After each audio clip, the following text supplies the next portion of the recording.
Hello and a very warm welcome to all online Kalki viewers. Remember the times when we used to wait eagerly for bedtime to listen to stories from our beloved grandmother? We humans, irrespective of age and time, love to hear stories.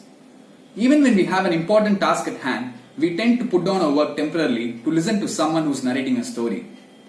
Today's guest is one such professional storyteller who narrates stories to people of all age groups. With her honeyed voice and enchanting expressions, she creates a lasting impact on humans through her stories. She's a storyteller, come educator, come facilitator at the Soul Space Storytell, and she is also the chief storyteller at the Mukta Foundation. I am very happy to have Mrs. SOWMYA on this interview.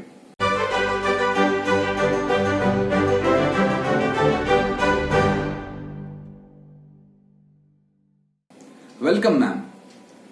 So, how did it all start? When did you decide that this was going to be your career? Please share your journey with us. Hi Vignesh, and thank you Kalki Online for asking me to share my storytelling journey. It's my honor and pleasure to talk about how it all started. Stories are journeys, so this is such an apt question. Where did it all start? Of course, I have to thank my parents. From very young, my mother was very interested in music, dance, and my father was into theatre. So I had an interest in all of this, and through school and college found many opportunities to perform. Later, I went into a special school. And when I went to a special school to teach, to train myself as a special educator in a school called Vidyasagar in Chennai, I found that, I was drawn to this particular kind of learning, that is storytelling, because we had to design a module around storytelling for the children in the training program. And there also I want to thank my gurus, Poonam Natarajan, Usha Ramakrishna, and Rajul Padmanabhan, who opened my eyes on how teaching children is very effective when you bring in creative methods. So all this came together later when I had children myself. I found that I was keen on doing something with children with my special education background, but that which would integrate music and dance and all that I was interested in. Fortunately, I came across a workshop in Bangalore about storytelling and I joined it, and after doing that, it opened a window, a door for me through which I leaped into the world of storytelling, and from then on, from 2008 till date, I have been on this journey learning through many, many masters and gurus. I thank each of them, and of course, I need to thank my husband who has been a pillar of support, giving me the space and the complete non-judgmental freedom to do whatever and be whatever I want to be. And that is how I now identify myself as a storyteller. It's amazing how you live your life to the fullest, following your passion and doing something which you dearly love. So, what are the themes that you focus on while narrating the stories for children? Does it differ for children of various age groups? Themes of a story. Of course, themes and topics we choose will differ for age groups. Most definitely. That is what we do. How we choose a theme is very interesting, because the story itself is not just the theme or the plot. For that, you have to understand the story structure. There are characters. Then the character has many struggles. There is a conflict, the problem that the character is facing. And finally, how it is all resolved. All this is to be taken into consideration. So for younger children, I definitely look at what is their interest, what are their difficulties, what problems they are facing. And depending on these, we choose themes for children of different age groups. So for younger children, I see a lot of questions and people asking me to create stories about good eating habits, good hygiene, then good manners in the sense that talking politely or not being rude. While for older children, it is probably body image issues, people talking about how to feel good about whoever you are, and also topics about anger. These are coming for the older children. So like that, there are immense topics and themes, And as a storyteller, it is my responsibility to understand the age group and the issues that they face to choose my story very well. Sometimes there is no story available, we have to create it on our own. I can sense it's not easy and there's a lot of preparation involved before bringing the stories to children. Can you give our viewers a glimpse of your storytelling by narrating a children's story?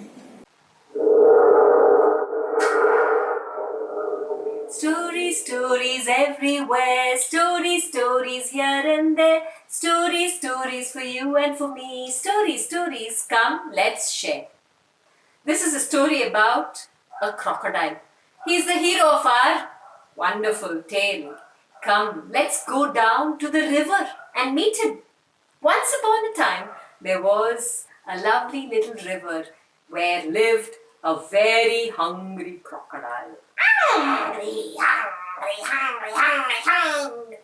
He ate all the fish and all the crabs, and when he was full, he would lie down to sleep. But one day, he got the taste of chips and chocolates. Now you will ask me, where were the chips and chocolates in the river? It was there, thrown by the humans who visited the river. They threw the chips packet and the chocolate with the wrappers into the river, and that is what our crocodile had eaten.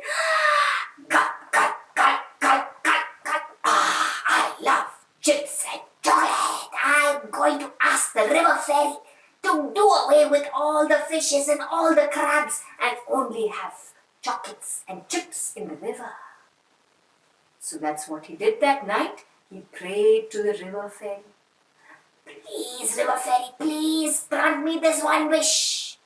Poof! The river fairy came and she said, I am here to help all the creatures of the river. For sure, let me grant you this wish. And with a wave of her wand and abracadabra, all the fishes and crabs disappeared and the river was filled with chips and chocolate.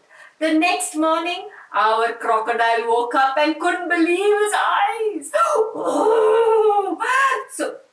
Chocolate, so many chips. Gulp, gulp, gulp, gulp, gulp, gulp, gulp, gulp, gulp, gulp, gulp, gulp, gulp. Greedy was he. He ate so many chocolates and so many chips. You know what's happening to him, what's going to happen. Oh, my stomach is hurting. He was in terrible pain. They had to call Dr. Turtle, who came swimming slowly and looked at Crocky's pain, touched his stomach, felt his forehead and said, You very naughty crocodile, what have you been eating? Is it all the chips and chocolate? You know that is not food for a crocodile. Your food is fishes and crabs. Now I have to give you some medicine. And so he gave the medicine to the crocodile and swam away. It was very bitter, but Crocky had to take the medicine and he went to sleep that night. Again, he was so sad. He called out to the river fairy, Please, I made a mistake. Help me bring back all the fishes and crabs. I don't want any more of these chocolate and chips.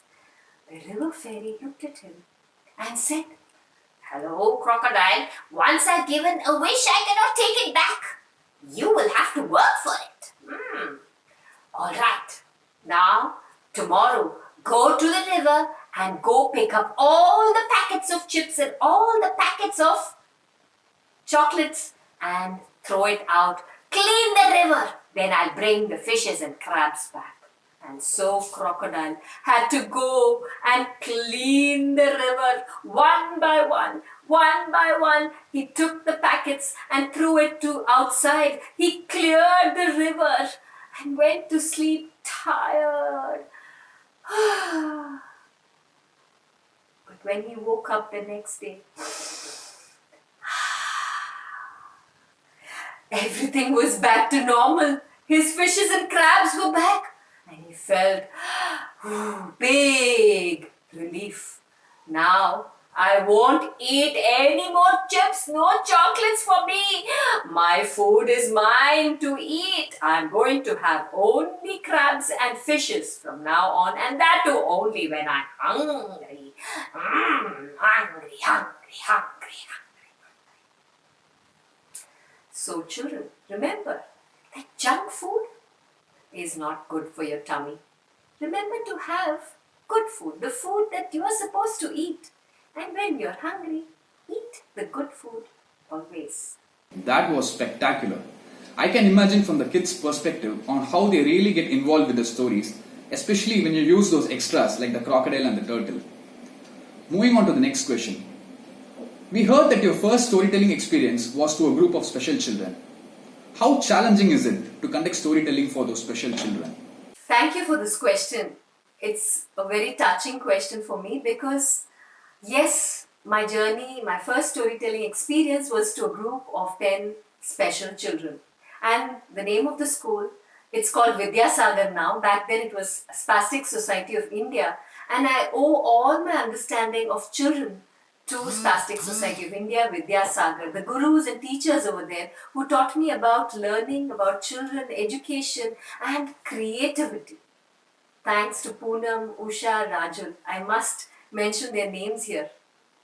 And about special children, what is important is though they have various difficulties, maybe they cannot see, visually impaired, hearing impaired, cannot hear, they may have physical impairment, motor, their body movements is not what is there for others. Or there may be a cognitive impairment, there may be an understanding issue. What we need to do is connect with the child, not look at the inabilities or the disabilities, look beyond that to the child. And when we connect the story to that part, there is no difficulty. Having said that, yes, when you're designing the storytelling or the experience for the child, if you make it multi-sensorial, that is appealing to a touch, a smell, a sight, looking at some pictures or visuals or a puppet, all the 5 elements, even taste you can introduce in your story, it will be an amazing experience. And this kind of multi-sensorial storytelling is how you design stories for special children. And that is the speciality of this whole field. It's a whole field by itself, that is storytelling for special children, and something also very close to my heart. I have done sessions for many schools in Bangalore, and I went to Vidyasagar also and did some sessions. So, yes, this is my journey with special children. Yes. That was very touching, ma'am. You have been active as a storyteller among all age groups. A toddler's mind is certainly different from that of an adult's mind or a senior citizen's mind. Can you explain how different the process is while preparing and delivering the story for adults? Storytelling for adults. It's really my favorite area. Once there was a king who had 3 sons. And the 3 sons were expected to learn for 12 years Sanskrit grammar, philosophy and art of warfare. The king worried that they could not master it. Is there an easier way, he asked his minister, who called Pandit Vishnu Sharma. Vishnu Sharma put together stories that could easily teach the different methods and strategies involved in warfare to these 3 sons. And it is said these 3 went on to become good rulers of the land. Those stories are called Panchatantra. So now you tell me stories are for everyone, isn't it? And especially adults as listeners, even traditionally in the oral tradition, in the Kalakshepa tradition, stories were told to adults so that it makes you connect with the wisdom of the story and to take it into your life. I too adapt my stories depending upon the age group. And a story I would choose for a toddler will be different from what I tell for adults. Now we have so many, not just folk tales, authored tales, so many stories to choose from. This is the reason why in 2013 there was a need, and I felt that there was a need for storytelling for adults. And after a conversation with a person called Deepta Vivekanand, another storyteller, I and 8 other storytellers in Bangalore put together what is called as Bangalore Storytelling Society. It is an organization that works, not-for-profit organization, that works to promote, nurture storytelling for everyone and especially adults. We meet once a month and we call it the meetup, where we tell and share stories with adults.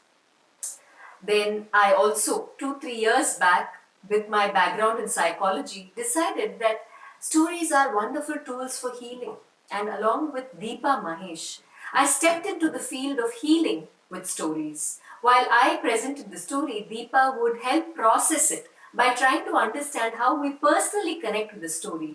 And so there is another area of storytelling for adults. This is done with collaboration with a place called Atta Galata in Bangalore.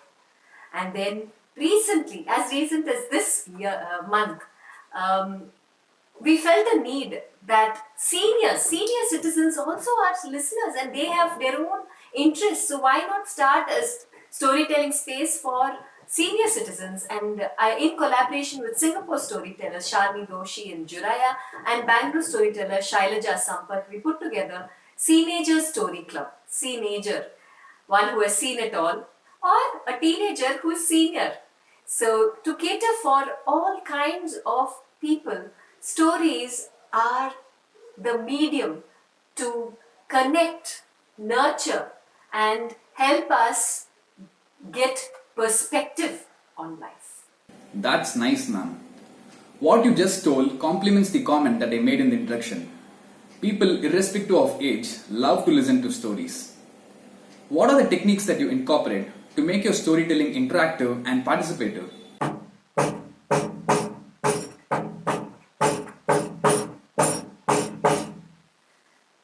Many techniques. As you can see, musical instruments.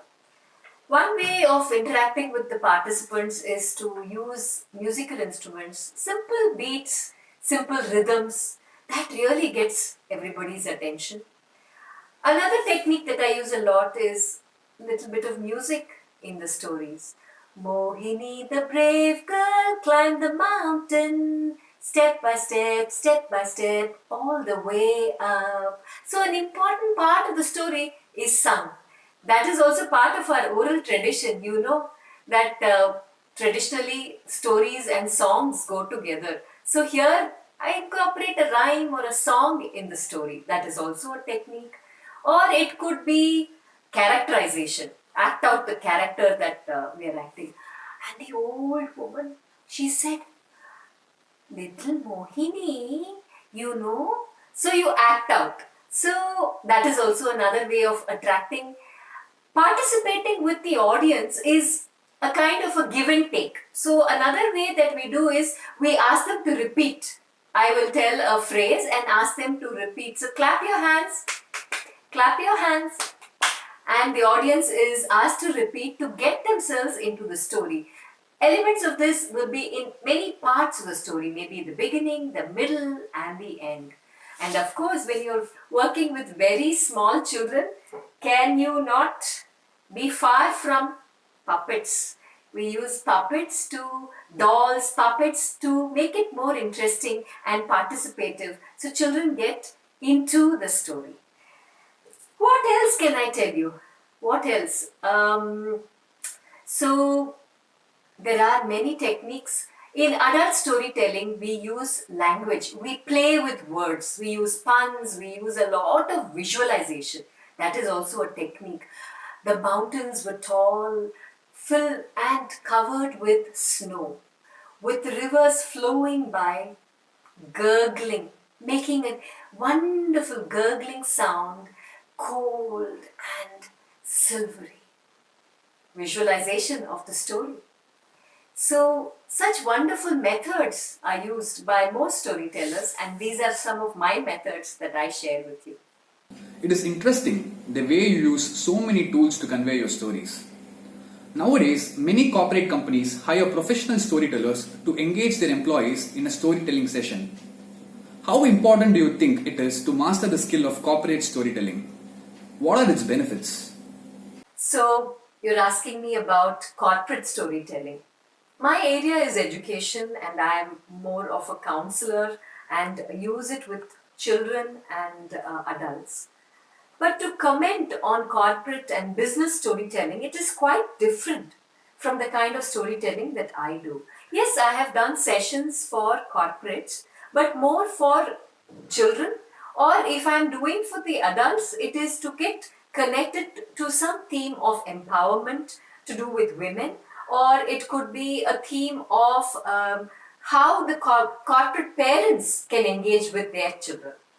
So basically, business and corporate storytelling is now a big market, and people can get trained in that field, and it helps you develop vision and a mission for the corporate basically through the storytelling methodology. You can definitely explore that field. Alright. So, do you provide storytelling only in English or in any other languages as well? So I was born and brought up in Chennai and studied in English. Most of my storytelling is in English. I think and I think in English basically. I write stories in English. But many opportunities for me to tell in Tamil has also come. I must mention that I go every year to a village near Tirunelveli called Kodaganallur, where a friend of mine, Chitra and Vasudev, they run a center called Yoke Center, resource room for the village children. There I go and tell stories in Tamil, a mix of Tamil and English. But interestingly, since everybody wants to learn spoken English, there too they ask me to tell in English and say, "Paravaillakka, naanga purinjikrom." So I tell in a mix of English and Tamil. I also take sessions online for an organization called SOWMYA, which runs an immensely wonderful school in near Chennai. And it's online sessions. I take Skype or Google Meet sessions, and these are mostly in Tamil. So you can say I'm basically an English storyteller, but I can tell in Tamil also. Wonderful. And which audience is challenging to you? Is it the kids or the adults? Who is more challenging, you're asking me? Well, Vignesh, telling adults is much easier. Telling children is more difficult. One, children's attention is not so into one medium, right? They are exposed to multiple kinds of distractions and mediums. So, when we tell stories for children, we have to be more mindful, more clear about techniques, more clear about how to be with the children and manage, especially when you're working with larger groups of children. So definitely children is more challenging. But again, I don't like to see it as a challenge. I see it as a creative potential. Now it gives me a place to be more creative and to see how I can bring up something, do something more creatively to engage and keep the children attention with me. I was thinking adults were tougher because I thought they would judge every word you tell. Whereas for children, you can tell them anything and they would believe. But after what you said, my opinion has changed. Alright, so moving on to the next question. Apps like Audible provide thousands of quality books, and people are more inclined towards audiobooks because they find it more convenient than the actual books. Do you think listening to stories has the same benefit as that of reading a story? I am an oral storyteller. So that is the tradition that a lot of us are following in the contemporary storytelling circles. That is, we tell stories and we don't follow a script per se. It is more spontaneous and interactive, participative storytelling.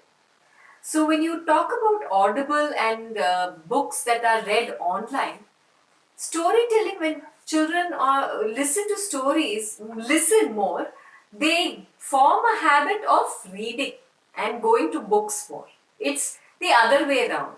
Not that if you're reading books, you're going to listen more. Actually, if you listen to stories more, you read more. And whether reading is better or listening is better, one cannot make out a difference like that. Some of us are, we like listening, some of us like to read. I'm a reader. I read books. I can't even read on a Kindle or a laptop. I need to have the book in my hand. I love that. I love the feel and the smell of a book. while some others can put on their podcasts and keep listening to stories. So I think all of them are excellent, but whatever suits your way of imbibing stories, that is most important. Listen to more stories, meaning see your life is filled with stories and storytelling. Right. There's no one size fits all principle here.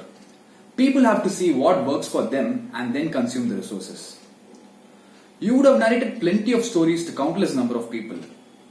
Do you have any unforgettable incidents or experiences that you wish to share with us? So many memories and so many interactions with children, with adults. Sometimes they'd come and tell me that, why did you tell this? Or sometimes somebody else would come and say, thank you for the gift of your story. One of the earliest memories I have is around 2008 to 2009. I had been telling stories for about a month. I just begun storytelling, and this particular story, that song also I sang before, Mohini, I told the story to the school children, and I had the opportunity was to tell to first, second, third, fourth, fifth, all 5 years. So all these children I had told the story, and I had finished my work.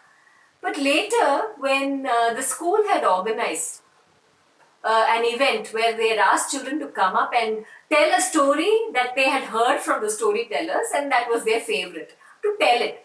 And I was given the feedback that almost half of the first standard and the second standard chose my story to tell. That is Mohini and Bhasmasura story to tell. I was thrilled. That is really memorable for me.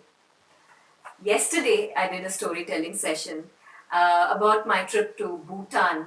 I think I'll share this story with you also later. And there, receiving the gift of a story.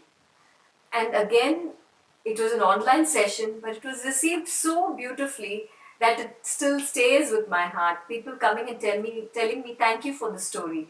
Thank you for the song that you shared along with the story. This is all a storyteller wants, to be remembered through their story. That's very nicely said, ma'am. To be remembered through their story. Kids nowadays are more attached to the digital gadgets than books. What advice would you like to give to parents of this generation? I have to give a big laugh for this. Before the pandemic happened, we were telling parents that go gadget free, get away from the screens, give children your time, and read books, read more books. But now do we have an option? All of us are dependent on these screens, and we don't have an option but to go to our gadgets yet.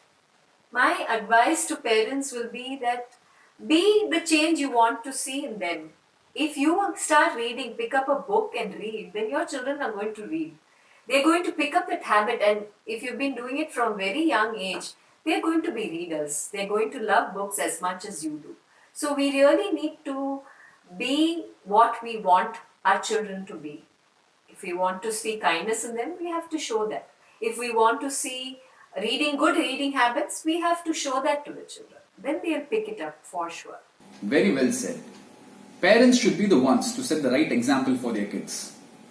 It was very interesting interacting with you and getting to know about your experiences and the amazing work you do. Thank you for your time, ma'am. And thank you to all online Kalki viewers. Until next time, it's goodbye from Vignesh. Story time is over, story time is over. Hey ho, the merry-go, story time is over. Most of the sessions that I do with very young children, I sing a song and complete. So once again, I'd like to, at the conclusion of this wonderful interview, I'd like to thank Vignesh of Kalki Online for giving me the opportunity to express and share my journey with all of you. Thank you so much. www.kalkionline.com